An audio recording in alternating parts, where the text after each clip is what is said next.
كذلك نسلكه في قلوب المجرمين لا يؤمنون به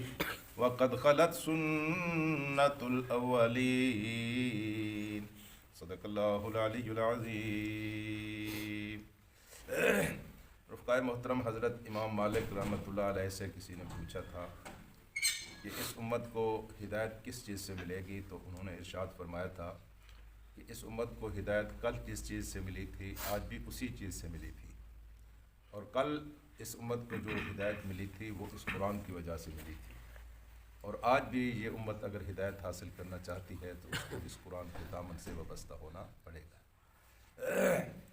عزیز دوستو، سچی بات یہ ہے کہ اس امت کو امت محمد رسول اللہ صلی اللہ علیہ وسلم نے اس کتاب ہدایت کے ذریعے بنایا ہے، اور اگر اس امت سے قرآن کو دور کر دیا جائے تو یہ افراد کا ہجوم ہے، اگر قرآن سے اس کو محروم کر دیا جائے تو یہ لوگوں کا اکٹھ ہے، یہ ایک امت نہیں ہے۔ امت اس کو جو چیز بناتی ہے وہ قرآن حکیم ہے۔ اللہ تعالیٰ نے یہاں یہ بات ارشاد فرمائی ہے کذالک نسلکہ فی قلوب المجرمین، ہم نے اس قرآن کو کذالک اسی طرح نسلکہ ہم نے انڈیل دیا ہے اس قرآن کو فی قلوب المجرمین، مجرموں کے دلوں کے اندر۔ اب کچھ لوگوں نے یہ کہا ہے کہ یہاں قرآن مراد نہیں ہے بلکہ اللہ تبارک و تعالیٰ کے رسولوں کا جو استہزاء کیا جاتا ہے، یہ خیال ان کے دلوں کے اندر اس وجہ سے آیا ہے کیونکہ وہ بیعت بھی کرتے تھے، اس لیے اللہ تعالیٰ نے ان کے دلوں کے اندر یہ بات ڈال دی ہے کہ وہ اس طرح کرتے رہیں گے۔ لیکن کچھ مفسرین کا خیال ہے کہ اس قرآن کو ہم نے کافروں کے دلوں کے اندر ڈالا ہے، ہر حال میں اس قرآن کو سنایا جاتا رہا ہے۔ خود محمد رسول اللہ صلی اللہ علیہ وسلم نے اس کو کافروں کے سامنے پیش کیا، اور اس طرح پیش کیا کہ کافر لاجواب ہو کر رہ گئے۔ جب ایک بہت بڑا کافر پوری دنیا کی سیر و سیاحت کے بعد آیا تو ابو جہل نے اس سے کہا کہ تمہارے جانے کے بعد یہاں اس بستی میں تو بڑا فرق واقع ہو گیا ہے۔ کیا فرق واقع ہوا ہے؟ اس نے کہا یہ عبداللہ کا بیٹا محمد جو ہے صلی اللہ علیہ وسلم، اس نے ایک ایسا کلام پیش کیا ہے کہ اس کلام کی وجہ سے یہاں تو سب کچھ بدلتا ہوا نظر آ رہا ہے، اور ہم نے اپنے سارے حربے استعمال کر ڈالے ہیں لیکن وہ کسی طرح باز نہیں آ رہا، اور ہمیں سمجھ بھی نہیں آ رہی کہ یہ کیا ہے اور کیا چاہتا ہے۔ اگر ہو سکے تو تم اس کے پاس جاؤ اور اس کو جا کر سمجھاؤ اور اس کی دعوت کا بھی جائزہ لو، تو بڑے دانا آدمی ہو، دنیا گھوم پھر کر آئے ہو۔ تو یہ وہاں گیا اور اس نے جا کر حضور کریم صلی اللہ علیہ وآلہ وسلم سے بات کی اور اس سے کہا کہ بھتیجے یہ کیا تم نے شغل اختیار کیا ہوا ہے، آپ کے بڑے چھوٹے سارے پریشان ہیں۔ تو حضور کریم صلی اللہ علیہ وسلم نے اس کی باتیں کی، پتہ نہیں اس نے کیا کیا باتیں کی، لیکن حضور کریم صلی اللہ علیہ وسلم نے جو جواب دیا وہ بالکل محفوظ ہے۔ آپ نے اس کی ساری اس گفتگو کے جواب میں سورہ سجدہ کی آیات تلاوت فرمائی، اور جب وہ اس مقام پر پہنچے کہ اگر تم نے اس قرآن کا انکار کیا تو عاد و سمود جیسا عذاب تمہیں آ کر اپنی لپیٹ میں لے لے گا۔ قرآن مجید کا اتنا اثر تھا، اور وہ لوگ عربی سمجھتے تھے کہ کس زوردار انداز میں یہ بات کی جا رہی ہے، تو وہ کھڑا ہو گیا، اس نے ہاتھ باندھ، اس نے کہا چپ ہو جاؤ بس، اور پھر وہاں سے چلا گیا اور اس نے ابو جہل سے جا کر کہا، اور کفار سے جا کر کہا کہ میاں بس رہنے دو، اس کو رہنے دو، اگر یہ سچ کہتا ہے تو اس کا کلام اتنا زور آور ہے کہ پوری دنیا کے اوپر اس کو غلبے سے کوئی نہیں روک سکتا، تم بھی نہیں روک سکتے، اور اگر یہ جھوٹا ہے تو یہ ایسی باتیں کر رہا ہے کہ اس کا خدا خود اس کے لیے کافی ہو جائے گا، تم اس کو کچھ نہ کہو، یہ تمہارے بس کا روک نہیں ہے۔ پھر صدیق اکبر جس طرح قرآن سنایا کرتے تھے، سب کو معلوم ہے اور یاد ہے کہ کفار کہا کرتے تھے کہ صدیق کو کہو کہ یہ قرآن ہمیں پڑھ کر نہ سنائے، ہمیں پڑھ کر نہ سنائے، چلو خود جب یہ پڑھتے ہیں تو ہمارے بچے اور ہماری عورتیں جب قرآن کو سنتے ہیں تو اس سے متاثر ہوتے ہیں، بے شک ان سے کہو کہ قرآن نہ پڑھا کریں، اگر یہ قرآن پڑھتے ہیں تو یہ پھر اپنے گھر میں پڑھا کریں۔ ایک زمانہ ایسا تھا کہ صدیق اکبر پر ہاتھ اٹھانا کفار کے لیے بھی مشکل تھا، اس لیے کہ صدیق اکبر رضی اللہ تعالیٰ عنہ کی ہستی وہ ہستی تھی جو ایک زمانے تک وہ خود اور ان کے والد محترم ان کے خون کے فیصلے کیا کرتے تھے، بڑا احترام موجود تھا، لیکن صدیق اکبر نے بھی ان کی یہ بات مانی اور پھر اپنے گھر کے اندر ایک مسجد بنا لی اور وہاں وہ قرآن حکیم پڑھا کرتے تھے، لیکن یہ بھی ان سے نہ ہو سکا۔ پھر ابن دغنا ایک آدمی ہے، اس کی پناہ لی صدیق اکبر نے، تب جا کر ممکن ہوا کہ وہ قرآن پڑھ سکے، لیکن ابن دغنا کو بھی پھر اس طرح لوگوں نے مجبور کیا اور اس طرح پریشان کیا کہ ابن دغنا ایک دن آ گیا، اس نے کہا کہ صدیق تمہارے قرآن پڑھنے کی وجہ سے مجھے تو میری برادری جانے نہیں دیتی، آپ نے تو بہت پریشان کر دیا ہے اور میں آپ کی وجہ سے بہت پریشان ہو گیا ہوں۔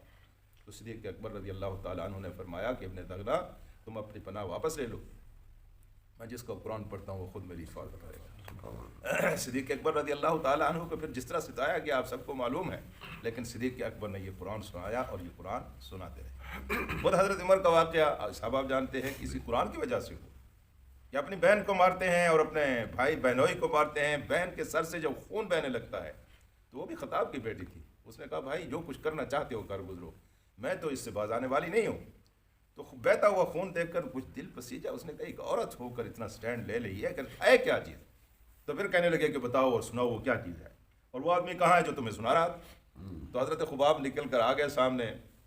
تو جناب خباب نے کہا کیا چاہتے ہو؟ اس نے کہا مجھے کلام سناؤ۔ انہوں نے کہا اس طرح سے تم نہ ہاتھ لگا سکتا ہے نہ اس کو پڑھ سکتا ہے، مجھے پہلے پاک صاف ہونا پڑے گا۔ پاک صاف ہوئے اور پھر ان کے سامنے جب قرآن سنایا گیا تو وہاں وہ دل دے بیٹھے۔ اس وقت کل 17 آدمی مکے کے تھے جو صرف پڑھنا لکھنا جانتے تھے، اور ان میں ایک حضرت عمر بھی تھے، اور 17 آدمی جو تھے ان کو بھی آ کر کسی بحر کے آدمی نے ان کو آ کر قرآن سکھلایا تھا۔ اس نے کچھ حروف با تا سا اس طرح کے کچھ ماڈل بنائے تھے اور ان کو مٹی کے اندر تپایا تھا، اور یہاں سے عرب کے لوگوں کو اس نے قرآن سکھلایا تھا، وہاں تو کوئی قرآن جانتا ہی نہیں تھا۔ تو حضرت عمر رضی اللہ تعالی عنہ اسی کے ذریعے پھر ہوئے۔ صدیق اکبر جب قرآن سنایا کرتے تھے تو اسے ایک اور بات بھی آپ کے ذہن میں ہونی چاہیے، یہ آپ کبھی جانتے ہیں اس بات کو کہ آپ کی 2 نمازیں خاموش ہیں اور 3 نمازیں آپ کی جو ہیں وہ جاری ہیں، اس میں آپ اونچی آواز میں تلاوت کرتے ہیں، یہ آپ کو آپ کی مظلومیت کے دور کی یاد دلاتی ہے۔ مکے کی بستی میں لوگ بالعموم صبح کے وقت نہیں ہوتے تھے، اس وقت مسلمان اونچی آواز میں قرآن پڑھتے تھے، اور مغرب سے پہلے پہلے وہاں سے باہر کے آئے ہوئے لوگ نکل جاتے تھے، پھر اونچی آواز میں مسلمان قرآن پڑھتے تھے، جہری نمازیں، پھر اونچی آواز میں قرآن پڑھتے تھے۔ جب بالکل دن زندہ ہوتا تھا اور لوگ سرگرم ہوتے تھے، جرت نہیں ہوتی تھی کہ کوئی آگے بڑھ کر اونچی آواز میں قرآن پڑھ کر سنائے، ان کو اچک لیا جاتا تھا۔ یہی بات تھی جب حضرت حذیفہ سے کسی نے پوچھا تھا کہ تم بڑے خوش نصیب ہو اور تمہاری کیا بات ہے کہ تم رسول اللہ کے دور میں پیدا ہوئے ہو، کاش کہ ہم بھی اس دور میں پیدا ہوتے ہیں۔ کہ چپ رہے، تجھے کیا پتا کہ اس دور میں قرآن پڑھنے اور کلمہ پڑھنے کی کیا قیمت ہوتی تھی؟ اس وقت قرآن اور کلمے کی قیمت یا آگ ہوتی تھی یا خون ہوتا تھا، یا اس کو آگ میں جلا دیا جاتا تھا یا اس کو خون میں نہلا دیا جاتا تھا۔ جب وہ باتیں بہت کرنے لگا تو حضرت حذیفہ نے کہا جا جا، ہم تو جیسے لوگوں تو اس وقت منافق کہا کرتے تھے، تم بڑی حضرت لے کر آئے ہو۔ جی تو میرے عزیز دوستو، یہ قرآن ہے جس کی وجہ سے یہ سارا انقلاب برپا ہوا ہے۔ یہ شیخ الہند ہمارے تھے جن کو انگریز نے بڑی قید بولی تھی، اور جب وہ سال ہا سال تک قید میں ہو کر رہ کر جب آزاد ہوئے تو جب یہاں پہنچے تو بہت بڑے علماء کا ایک مجمع تھا جو جمع ہوا ان کے احترام میں، تو انہوں نے وہاں گفتگو ارشاد فرمائی۔ جو گفتگو انہوں نے کی، اس گفتگو میں انہوں نے کہا میں تو اتنے سال جیل میں رہ کر یہ سوچتا رہا ہوں کہ اس امت کے زوال کا سبب آخر کیا ہے، کس وجہ سے یہ نیچے جا رہی ہے، دن بدن نیچے جا رہی ہے۔ تو پھر انہوں نے کہا کہ میں تو صرف 2 باتوں کے اوپر پہنچا ہوں، 2 باتوں کی وجہ سے یہ امت جو ہے دن بدن زوال کا شکار ہو رہی ہے، دن بدن انحطاط کی طرف بڑھ رہی ہے۔ تو پھر انہوں نے ارشاد پڑھا وہ 2 باتیں کون سی؟ انہوں نے کہا ایک تو فرقہ پرستی ہے، اور دوسری بات جو ہے وہ قرآن حکیم کو ترک کرنا ہے۔ تو ان علماء میں سے ایک غالباً مولانا اشرف علی تھانوی بھی وہاں موجود تھے، یہ کھڑے ہو گئے، انہوں نے کہا شیخ صاحب میں گستاخی تو نہیں کر سکتا، بہت بڑے جید رہنما ہیں، لیکن 2 باتیں نہیں ہیں، یہ ایک بات ہے، یہ فرقہ پرستی والی بات نہیں ہے۔ اصل بات یہ ہے کہ اس امت نے قرآن کو چھوڑ دیا ہے۔ اگر یہ قرآن کو نہ چھوڑے، اور قرآن کو نہ چھوڑے تو فرقہ پرستی کہاں سے آتی ہے؟ قرآن تو اس کی جڑ کاٹتا ہے۔ تو انہوں نے کہا کہ میں تو اس قرآن کے اوپر بہت محنت کر کے آیا ہوں۔ جب ایک ہمارے بزرگ نے اس کا وہ فارسی میں ترجمہ کیا اور ترجمہ کر کے لا رہے تھے تو راستے میں وہ سمندر میں جہاز ڈوبنے لگا، تو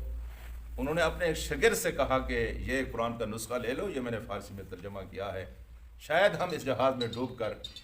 ہلاک ہو جائیں، لیکن آپ اس طرح کریں کہ اس قرآن اس ترجمے کو اپنے سینے سے باندھ لو،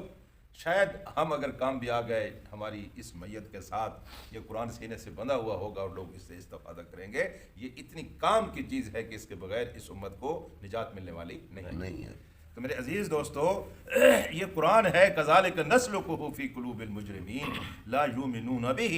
یہ ایمان نہیں لے آئیں گے، قد خلت، یہ سنت الاولین، یہ پہلی دفعہ نہیں ہو رہا ہے۔ جب بھی ہدایت لوگوں کے سامنے پیش کی گئی تو لوگوں کی اکثریت نے قرآن کے ساتھ یا اللہ کے کلام کے ساتھ